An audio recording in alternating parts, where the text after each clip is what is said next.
Hello, everybody. Welcome back to the Daily Reset podcast. This is the podcast all about gacha gaming, and I am joined by Rev from Gateway of the Six. Say hey, Rev. What up, what up? Catch me on YouTube. This week we're also joined by Balmond, who's one of the main guys on the Mysidia Discord and someone that we talked to quite a bit. So why don't you say hello? Hello everyone, this is Balmond, just an avid gacha gamer. I joined Mysidia's Discord thanks to War of the Visions, and I stayed thanks to this lovely crew. Glad to hear it. Yeah, it's you know what, it's been a steady group of people, and I think that that's probably one of my favorite parts of being a content creator has been meeting guys like you guys and chatting on the Discord and stuff. That's been honestly really cool. So we're going to talk about a few things today. We're going to talk about a couple of games, Dragalia Lost and YuGiOh Duel Links. But we're also going to catch up on what's been going on with us. So I guess I'll start off. So I've still been playing War of the Visions. That's my main thing. And I briefly tried those two games just mentioned because the other guys on the podcast talked me into it, and I'm still playing Duel Links, and I just didn't have time for Dragalia. But otherwise, I haven't been really playing many games. Otherwise, it's just been so busy with starting up with school and everything. So, pretty small update from me. How about you, Rev?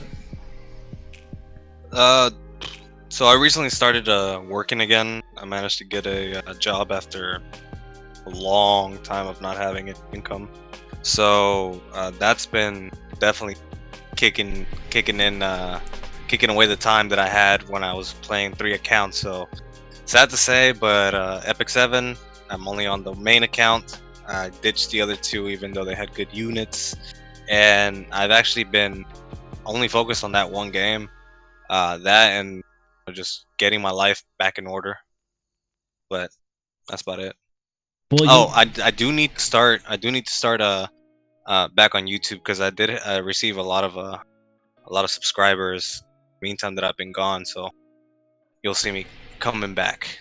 Yeah, that's what I'm glad to hear that. And just like a gacha game, your YouTube is still going to be there when you come back to it. So your units, they're all going to be the same level, they're going to have the same development, and you might have missed some login rewards and some progression, but if you do have free time or you're on vacation, your accounts are going to be there, and your fans are going to be there on YouTube. So it seems like you got a good healthy mindset about it all. So, and you're making some money, so you can spend on you can whale out on some gachas. Nope.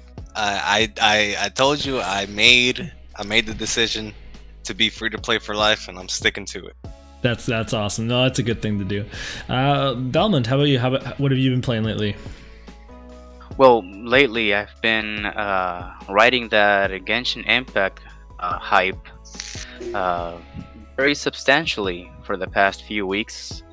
I got to the point where I basically don't really have anything left to do on that game other than just sit down, do my dailies, and get out in less than 15 minutes.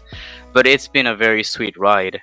Other than that, I have been mainly playing Dragalia Lost. That is my main gacha, and I have been playing Duel Links, of course, and I've been kind of spreading myself thin. I was playing War of the Visions, Pokemon Masters, Fire Emblem, all at the same time, and this ties in very well with the topic of the last podcast regarding burnout, because I kind of burned out on all of them, basically.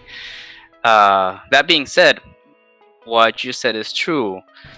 The account will remain there. I won't really lose anything. Any of the characters that I developed will still be there when I choose to go back, and I'm hoping it'll be just as fun as when I started out. So no harm done, no time lost. It's been fun. Yeah, I mean, it kind of ties into our last episode with the the mental health and the feeling of not losing out on something. It's coming back to that because it is a very important topic when it comes to gacha games. So that's pretty good mindset to have. Absolutely. Now, I have a question for you before we move on. So the Genshin hype is real. I've seen it covered in like newspapers, not even like a gaming website. I've seen like online newspapers say like, there's this new game that's already made all this money. So it's obviously pretty huge. I have not found time to play it much. I have it on my PS4 though, and I'm excited to eventually tackle it, just like a single player game. But I'm curious, what is the, like, when you've maxed all the content, like, what is the daily experience like, and how long is that? Well, the daily experience more or less goes as follows. For the time being, you want to basically just log in, do your 4 daily commissions. It's just 4 little side quests that you get to do daily for rewards, and then you have what they use as some form of stamina system, which is called resin. You want to spend your resin in order to farm currency or any other materials that you will need to advance your units and equipment. And once you're out of that resin, you can choose to spend your time just walking around the world trying to farm for materials that you might need. Other than that, if you're not an avid farmer, you don't really have that much else to do until they update the game with more content. Yeah, so and the resin, that's a sticking point for a lot of people. Like, I've heard that's something that I've seen on Reddit quite a bit. Yes, indeed, because the thing is, you only have a limited amount of resin. You do have enough resin throughout the day to complete your daily quests, but it doesn't feel like it's enough resin to actually make substantial and progress on your characters. So either you spend money or pots to get more resin throughout the day, or you just sit tight and wait for it to recharge. Resin is basically the stamina system from other games. Yes. Yeah, and people are unhappy with it, I guess. But at the same time, like, I don't know. I feel like I'm not.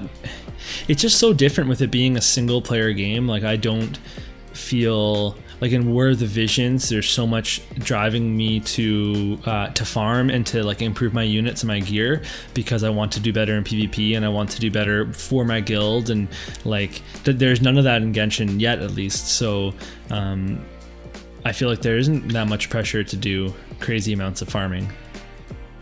Exactly. Yeah, and when I played Genshin, you already know that I was in the closed beta test for the phone version of Genshin Impact, and what took me out was the fact that I didn't feel like the system was well optimized for the phone, so I stopped playing it. And then when it released finally on PS4, I got into it. The combat system was actually pretty well done on the PS4 on console, but I ended up hitting that roadblock, and I'm not even done with the story. I'm not even that far into it, but I already see the effects of, like, once you hit that end game where you have no content, it's literally just depleting the resin, and that's it. true. I don't know. I don't see any enjoyment, especially from a single player game, to just log in, deplete the resin, and then log off. Like, I get it. Certain games, it's fun to do that, but that's because you feel the progression every single day when you deplete your resource. In Genshin, it just feels like it's a little too slow for the amount of resin that it is. Yeah, I think you got to give a new game a little bit of a grace period to come up with new content. And I mean, their main focus is everybody getting in and doing what the game has to offer now, and then, like, I think content comes with time, but you definitely want people to stick around for the eventual banners that start coming. But they've obviously made so much money that I think they're pretty set to do whatever schedule they want at this point. Okay. I will say that the rates, there's a running meme with the rates on Genshin, that they're like so bad, it's pretty bad. It's a lot worse than a lot of the games that. Yeah. Yes, it definitely is. And you know what? Something to consider is that regarding the rates, not so much the rates, but rather the rate at which we get currency to spend on. And I'm going to tie this with Dragalia, because Dragalia Lost, the rates themselves for getting a character are very low as well. You do have a pity system, and even recently they introduced sparking system. Sparking for the uninitiated, it means that after you pull a certain amount of times, you can just basically get whatever you want, just like that, no questions asked. That being said, what differentiates Dragalia from Genshin is that in Dragalia, they give you so many gems to spend on summoning that no matter the rates, you're going to get what you want and so much more. Whereas Genshin right now, they are so stingy with the currency that you need to save for months, if not years, if you actually want to max out a 5-star character. Wow. Feels very rough. Yeah, They really that's do be like that. that's pretty insane. Yeah, well, I think they'll only get more generous with time. So maybe that will be a really good follow-up episode if I get to playing it a little bit, and then we can all do a deeper dive into our experiences with the game. But we're actually going to talk about Dragalia, which it's a good segue. You're just talking about it. They just had a 2nd anniversary, and this is a game that I've seen in the App Store for a really long time, and I've always thought like the name is cool and the artwork is cool, and I never downloaded it ever. I don't know why. But then you guys were talking about it in Discord. I downloaded it, and it was honestly first of all, I was surprised Nintendo is behind it. That's really cool. The music was incredible, like every part of it. The summoning animation I loved. There's all these free summons for the anniversary. I don't know if those are still going on, but like the gameplay was fun. There's voice acting, like story, like all the sprites and all the like little world, like everything looked like really tight and really good. Just high production values. And the only reason I stopped is honestly because I just don't have the time, and I was starting to get like anxious about having to try to go through so much, because that's gacha games have so much story. So I just thought like I'm gonna save this for one day when I'm needing another game. But for now, I'm not going to add on to my plate because I'm afraid of liking it and getting too into it. And then, like honestly, I was like, I love summoning. I love running around with little guys. It has PvP. So for that's obviously like a really glancing description of the whole thing. So I'm gonna throw it to Rev for this one to start us off here, and ask you to give us a little bit of description of the game and kind of the systems it has, and just a little bit of an overview. All right, so Dragalia Lost was released in 2018. It was like towards the end of the year. I think it was August or something. And I was actually playing it from day one, and I was so surprised at how much I ended up liking the game, because I'm not too fond of those like 2D, kind of like 2D 3D chibi sprites. I'm not a big fan of those, but the combat, the movement, like you actually go into a chapter and you control the party members. You get to switch between party members at like an old school RPG where you can use every single character you have in the party. So that was pretty exciting. The music, oh man, it replays in my head like randomly. I'm like dun dun dun dun. The summoning is really, really. I actually do like the fact that it's very generous. The summoning. And the characters are, every single character actually is very impactful in the way that they upgrade, like their type of skills. Like some are supportive, some are attack based. Like not everything is I'm gonna go in and nuke the whole thing. So I like the team building aspect of it too. But has a lot of lore, a lot of story. It's very rich in content. And yeah, it was a really good game, but I had to drop it at some point, and then I re-downloaded it recently. So, sorry about that. By the way, there was a fly coming in and around my face, and it went like right up into my eye, and I was trying to catch it. So, what are we talking here in terms of gameplay? Like, you've got your little, it's kind of like an action RPG. You got all your characters, and is it like a main? And I'm going to throw this one over to Belmond. Is it, what kind of things do we have? PvP, PvE. What's going on in that realm of the game? Well, Dragalia Lost is mainly a PvE game.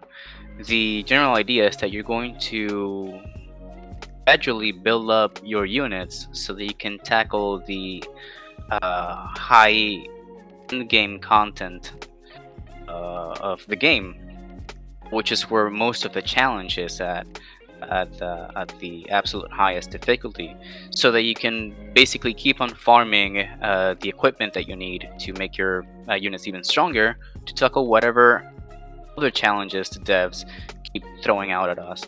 Only recently they decided to add a sort of PvP mode to the game, which is more like an arena battleground. But the way they went on about doing it is very neat, in the sense that you don't really use the OP units that you summon themselves with all the skills that they individually have, but rather you just use the skills of the weapons. Everyone's stats are basically the same, so that keeps it balanced for everyone, no matter if you're a veteran or if you're starting out the game. Don't have to worry about power creep when it comes to PvP, and even if you're starting at the game, if you're playing co-op PvE, you basically get carried around by all the other players who've been playing for a long time, so you don't really have to worry about being the weakest link until you reach the very end game itself. So I played, I think, 2 matches of that PvP mode, and I thought it was the coolest thing. So, and maybe you can clarify like how many people there were, because it seemed like it lasted a really long time. But you could like hide in grass, and then people wouldn't see you, and then you'd like run out of the grass and like start whacking them. Yeah.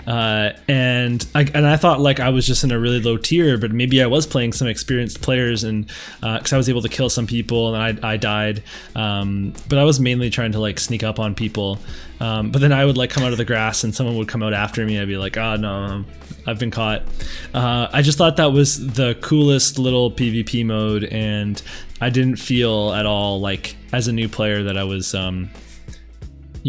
behind or anything. So that's really cool to know about the weapon system and how that all comes together.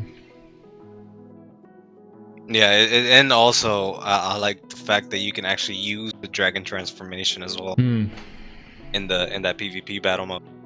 So I didn't even mention that you can turn into a dragon. So you pull for units in this game, and then you also pull for dragons. From what I like, again, I don't know, and then you can transform into a dragon during your stages, and they're as fun to control as you would expect to like stomp around and do your thing.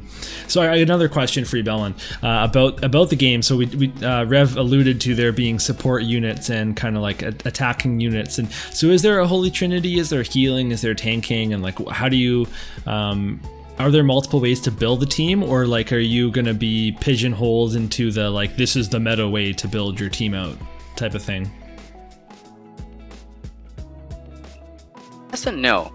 So yes, most units they kind of fall on a very specific role when playing. You know which units are DPS units, which units are healing units, which units play role of support, and it goes even further beyond, because the units themselves, they provide a kind of aura to the whole team. Just having them in your team gives the entirety of the team a buff, and some of them have very specific buffs that they can provide. So even if you say have to choose between 2 archers and both of them are DPS units, they have different auras, so they still have merit themselves on choosing one over the other. So there's a lot of variety for you to play with.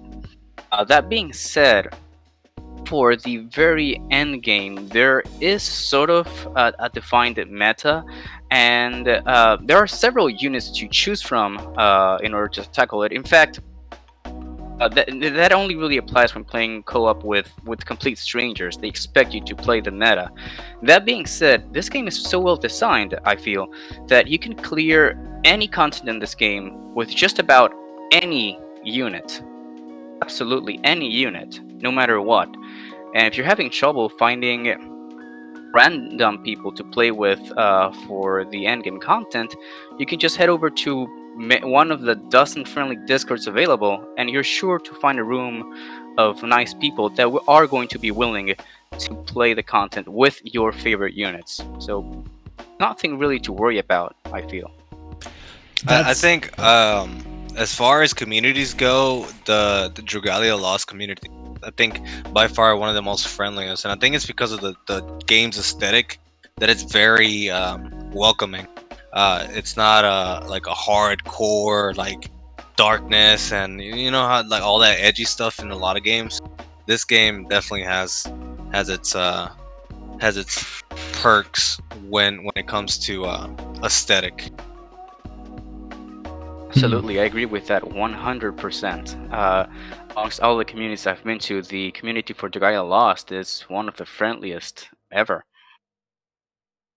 Yeah, I'm trying to think of like what would I say is the friendliest community, and I can't even think. I think the Dissidia Opera Omnia, when I was briefly in that community, I really didn't see much of that like internet flame. But you see that pretty much everywhere else. Like when I was in Dragon Quest and War of the Visions, certainly there's a lot of opinionated people online too that get at you if you're, you know. So if I was going to get back into this game, like what am I looking at in terms of catching up? Like how long is it going to take somebody like a new player to be able to catch up and like have one solid team to be using at endgame content? So regarding catching up, the devs, they have provided us a lot of quality of life advantages in order to allow new players to quickly catch up. And by I mean quickly, like you can start reaching the High Dragon Trials basically on your first week of playing. Wow. And that used to take a long time when the game first launched. And so and they make it also very straightforward for you. Like they show you, hey, just by playing the story, hey, you need to start crafting this weapon, and then start doing this, and then start leveling this. They kind of hold your hand along the way so that you don't feel lost or overwhelmed by the sheer amount of content available, so that you have a sense of direction as to where to go, where to farm, and how and when to start powering up your characters just by playing the story. Not gonna lie though, there is a lot to grind for, and they gave us a lot of quality of life advantages in order for you to do that.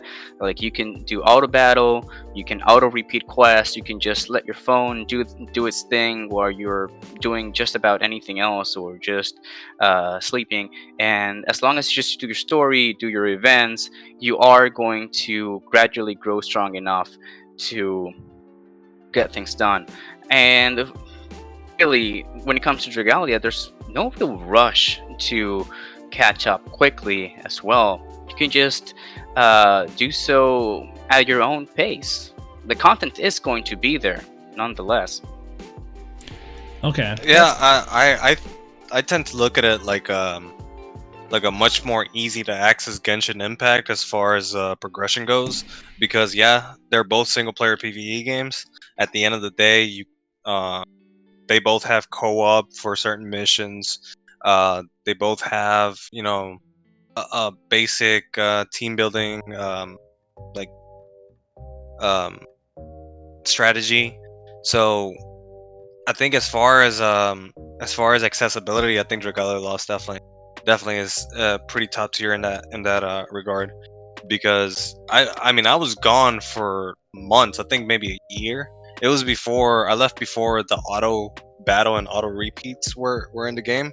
So when I came back, it was like, wow, I'm actually going somewhere. So it's pretty nice. I'm not gonna lie, you guys are making me want to re-download it. But I can't do it. I just I tried playing Dragon Quest of the Stars again because it's got the Dissidia crossover, and that's a game that I know that I like have a really good characters, and even then I got too overwhelmed with how much I needed to do with War of the Visions and that, so I'm gonna have to put it on hold. But the one thing that's super important to me, it's not important to everybody, but it's important to me, you guys can each tell me yes or no, is the story worth watching or is it skippable? It is 100% worth watching.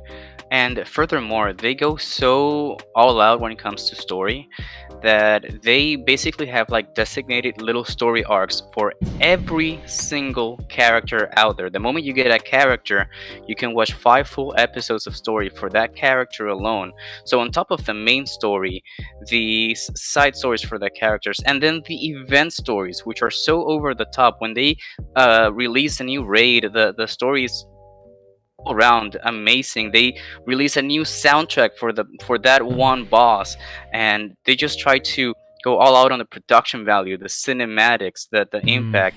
My inner weeb is very pleased, to say the least. As far as mobile games, I think Dragalia definitely is one of those games that definitely have console quality production behind. That's awesome. Okay. Well, I mean, if there's any of you out there that haven't played this game, I think at this point you're probably, at some point you pause the video and went and downloaded it on your phone. So let us know if you've played it, if you agree with us, whatever. If you just started playing it because of this, you can let us know in the comments, and we'll be there or in chatting the Discord. or in the Discord. You can join us on the Discord as well. It's free of charge to enter. I'm on. It's not a gated community. It's a welcoming community. Okay, so it's going to take us into the second half of the episode. We're going to talk about YuGiOh Duel Links, which when I was playing it every single day, I like consistently forgot to turn my phone volume down, and it says that every time you open the app, and every time I would startle anyone near me, and a few times embarrass myself. But this game is really interesting. So for those of you that don't know, YuGiOh is a collectible card game that exists in real life, and then this is an app version of it that's kind of scaled down in terms of the duels are a little bit smaller and shorter, but they're releasing all the sets of cards, the booster sets of cards that came out from when the game was released, and they have not yet caught up to in real life. So that's amazing because it gives everybody this fresh chance to play the game and experience these metas all over again, and experience the joy of these new sets coming out and stuff to look forward to, etc. So it's very, very cool. And it is similar to a gacha game because you're pulling booster packs and trying to get cards from specific booster packs, but they've been very, very friendly in how they do this and how they let you get like kind of select tokens to get the cards you want, and we're going to hear more about that in detail. But overall, it's very, very cool game, and it's a game that I don't play it every day anymore, but I have it on my phone and I load it up and I'll do a duel or two, and I'm very much enjoying it. So let's we'll go to Bauman first this time. Tell us about, you've been playing it for how long? It's been out for 3 years, and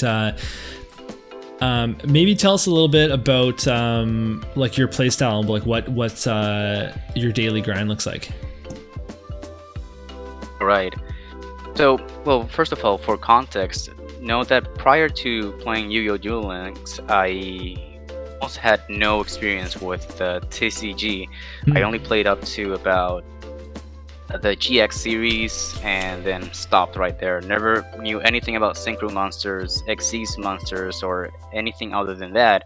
So when I started playing just about 2 months ago, the sheer amount of content was overwhelming, and thankfully I did have a lot of good advice from friends to help me walk through the process. Currently, the daily process is a rather simple one. I just log in, start doing my daily quests, make sure that I spend my quote-unquote stamina dueling whatever random duelist are around on the PvE.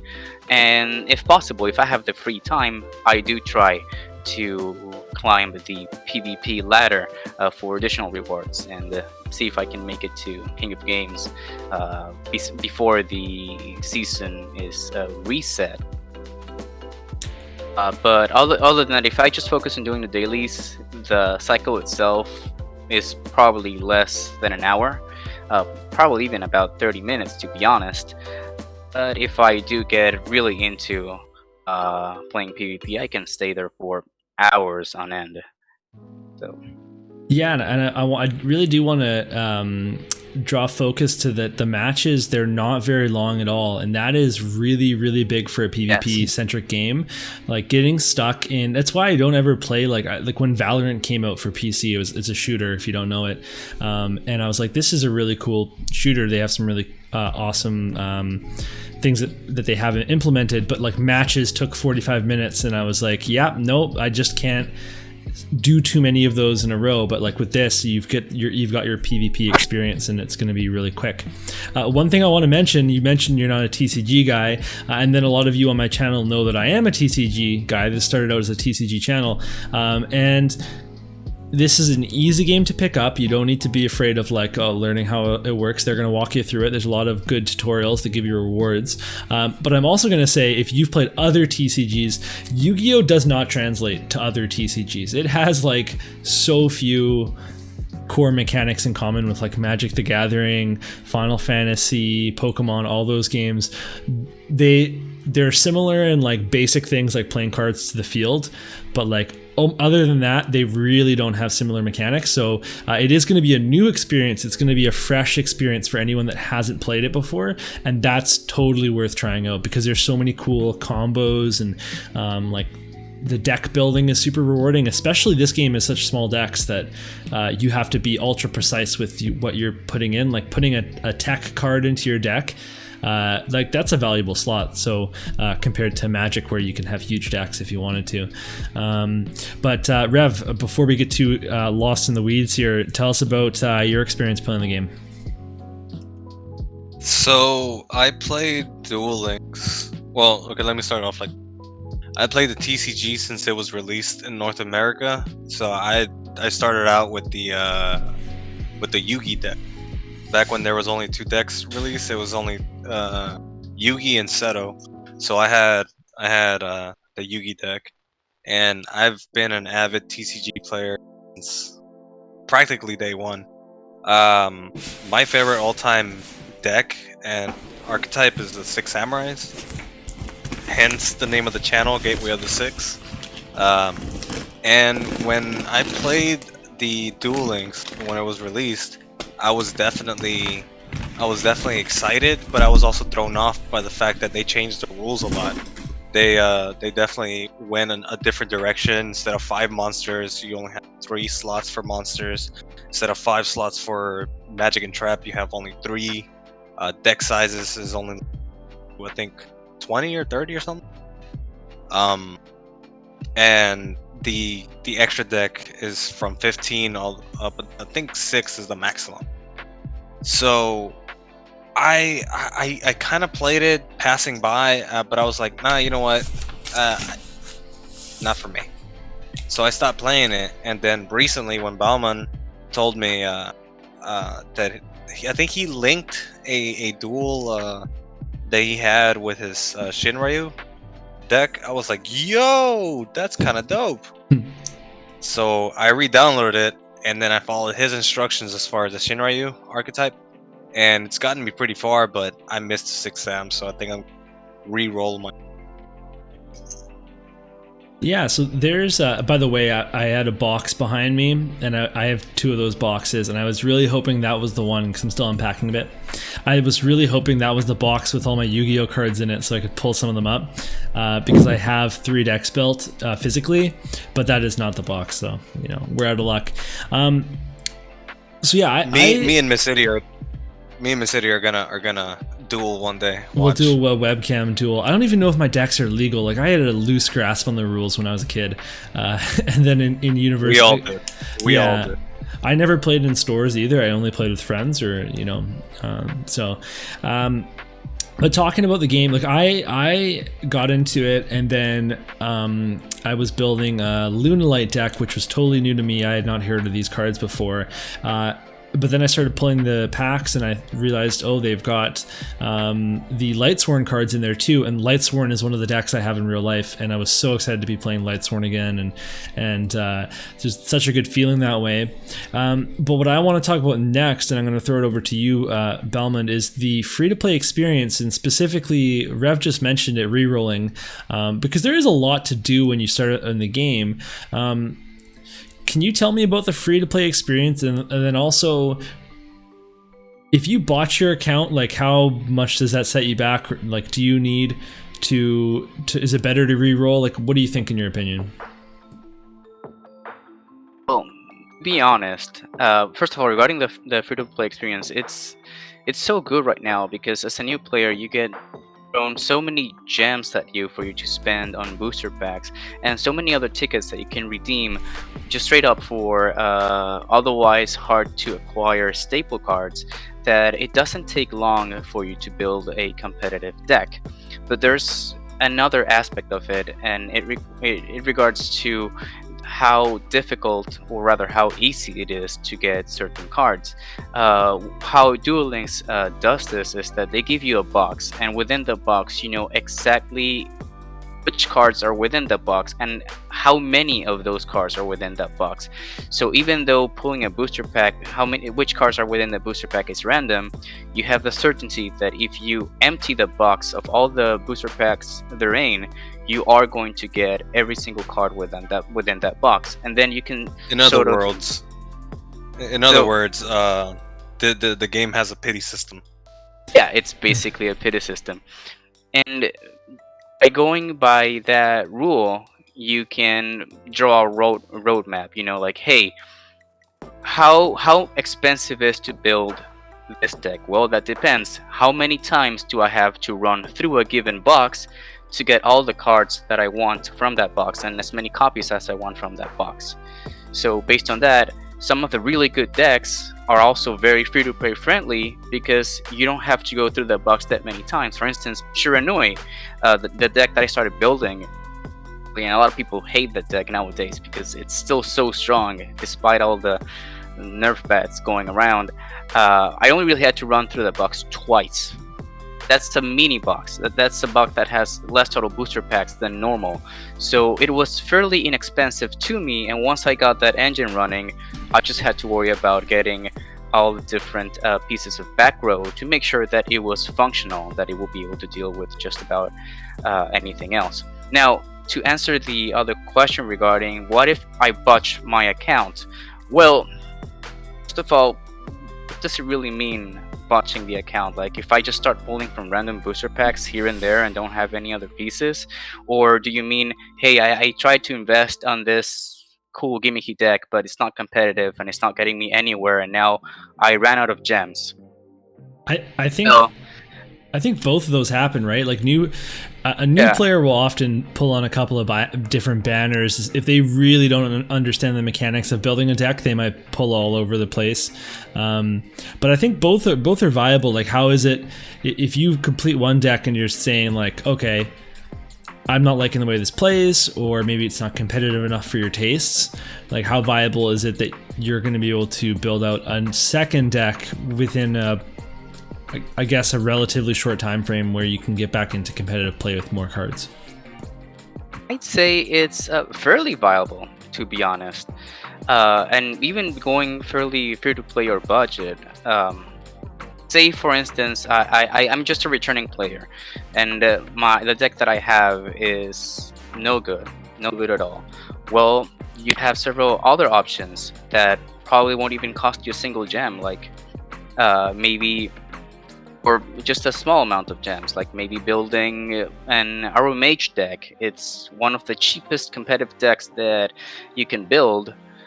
It will take you to King of Games, guaranteed. And most of the cards that you get for that deck, you just buy them from the card trader. So you can just trade in all your junk and get the cards from the card trader, and you have a good deck to go for. Also,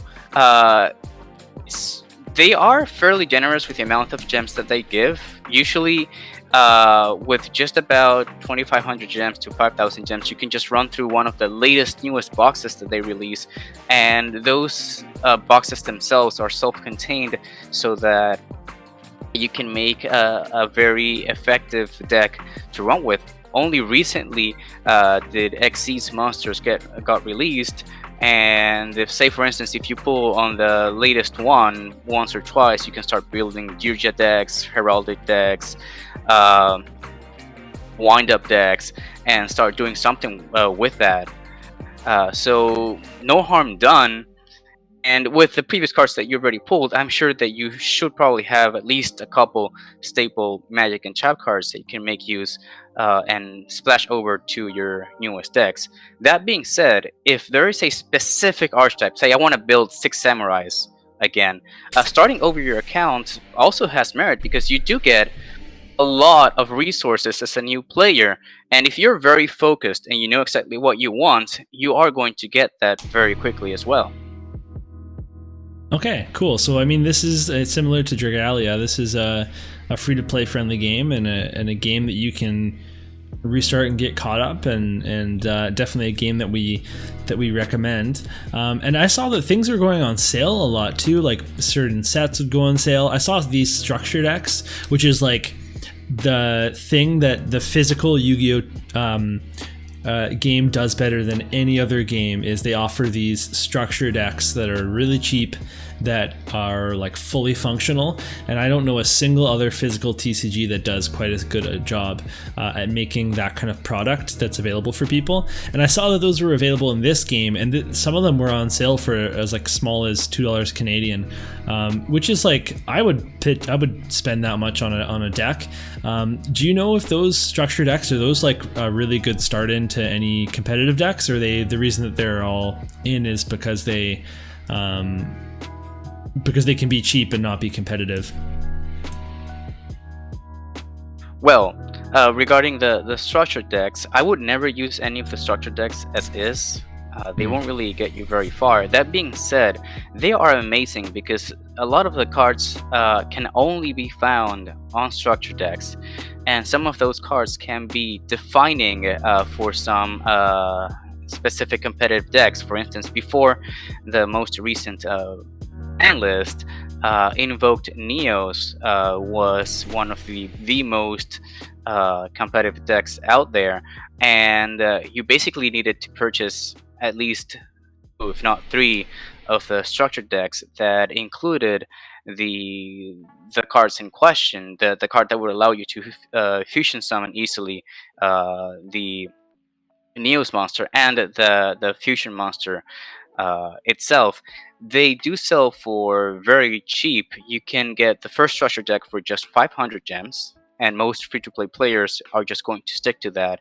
And then about $2 for the second one, then $4 for the third one. So for $6 and 500 extra gems, you can purchase 3 structure decks and get those specific cards, 3 copies of, for whatever you may need. And to be honest, sometimes you don't really need to go that far. So for instance, the most recent structured decks, for the Gacha Xyz, the one that includes the Gacha Cowboy, you probably just want to buy that at least once, but it will include the Xyz monster in question, and some other very noteworthy cards as well. Yeah, I will say that as far as like the monetization structure for Duel Links, I actually am a fan of it, because spending money, like I'm not a big fan of that in a mobile game, but at least look at the value you're getting for $6. You can have a very competitive deck for $6, and not to mention that the TCG, you have to pay money to get the cards, so it's not much different. So it's already kind of like, it's not taboo spending on the cards, digital or otherwise, because you still do it in real life anyways. So Yeah, you know what $6 for a good competitive deck. the biggest thing in real life though, and it depends on the game, but when you have a physical product, there's a secondary resale market. In Yu-Gi-Oh, you can pull a really rare card that you don't need, and you can sell it for $100 depending on the card, or you can sell bulk for pretty make $10 on your bulk or something. So there's that piece of it. It is an investment, but so one parallel I wanted to draw between Hero Collector's gacha games and then this game is the way that you open the booster boxes. You talked about that, Belmond, that and Exos Heroes did that. They had their was it Thread of Fate or something, where it was the same thing. They told you what was in the pool, and if you pulled on it eventually in Exos Heroes, you would eventually pull all the units from the pool. Except in gacha games, like 3 and 4 star units don't matter. You don't need them, and it was so much worse of a product that way if you were super unlucky, and they were also, like, at the time, I don't know, they were stingy with their currency as well. Whereas in this game, you're gonna need some of those other cards. Those cards can be put towards other decks because there's multiple archetypes in the same booster. So in this context, the system where you open booster packs is really, really cool, although it didn't work for Hero Collectors in Exos Heroes. But what I wanted to ask Rev is, do you think that this is a game that, like, people that play Hero Collectors, like, do you think that this is a game that they can transfer over to? Because they are different. Their goals are different. The gameplay is very different compared to a typical Hero Collector. Do you think that those types of people are going to enjoy this game? I think if you're into, like, for me, for instance, I love making strategies and team building. That's what I always talk about when I talk about a gacha game. You can look at the other past episodes, and I always bring that point of contention. So if you're into strategy, if you're into making things work that are either wacky or off the norm, like if you want to make your own way of playing, definitely you'll because any card pretty much in this game is very accessible to do whatever you want it to do. Especially because you have XCs monsters, which they go off of the number of stars. If they're the same number of stars as another monster you have, it can be the worst monster that you have in your deck, but if you lay it on top of another 4-star monster, you can summon something that could really benefit and turn around the game for you. Same thing with synchros. You have a tuner and some other card, match up the stars to equal something for the synchro, and you again turn around the match or make something very very strong that your opponent has to get over. And reading the effects and coming up with ways to disrupt your opponent and to get the match done and finished is very, very. So if you're into strategies and making things work how you want it to be, make it work, you'll enjoy it. That's awesome. So there's going to be a bit of a learning curve if you've never played a TCG period, but like Belmond over there, you can pick it up and you can excel as he has. So and speaking of Belmond, do you have any closing thoughts on Duel Links that you'd like to share? Well, any closing thoughts? I'd say overall, it might seem overwhelming if you've never been into TCGs before. Maybe you were into the TCG, but the system, it's just so far different that it might kind of scare you off or you down. But I'd say just give it enough time. I'm sure that it will be well worth it. It is highly addictive. I feel very fun, very over the top too. It really does feel like you're part of the anime, so to speak, because the characters, they have so much personality. They have their own lines. The music is pretty great too. So I feel like this presentation is a thing of its own. It's definitely worth a try.